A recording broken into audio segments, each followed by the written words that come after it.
Blessed Lucian Botafogoa was born in the year 1908 in Madagascar, Africa.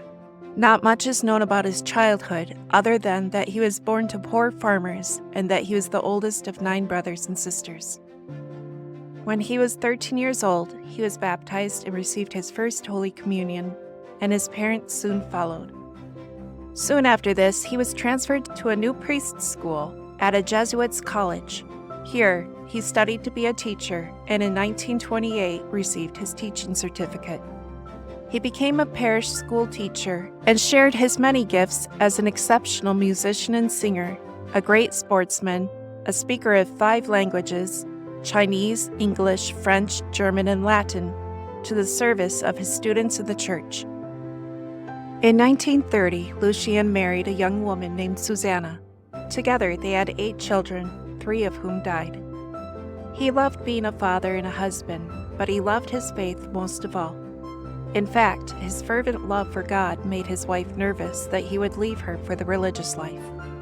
She would say this often to him, that it was just a matter of time until he left her and the children for a monastery, which made Lucian burst out laughing, saying that that would never happen, and also that it would be a sin for him to do so.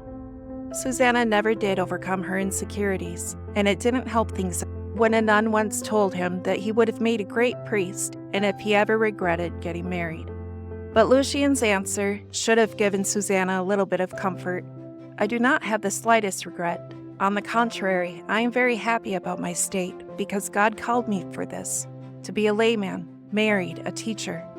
This way, I live with the people of the village, and to attract them, I can do what you, fathers and sisters, cannot do, because most of them are still pagan, and I can show them a Christian character that is accessible to them, because I'm not a stranger among them.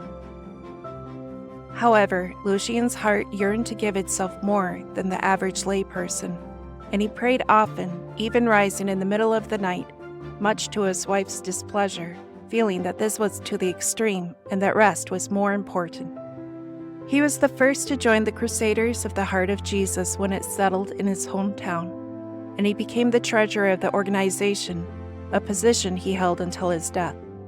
The antsiness that his wife sensed in him was not total paranoia on her part, because Lucian was antsy.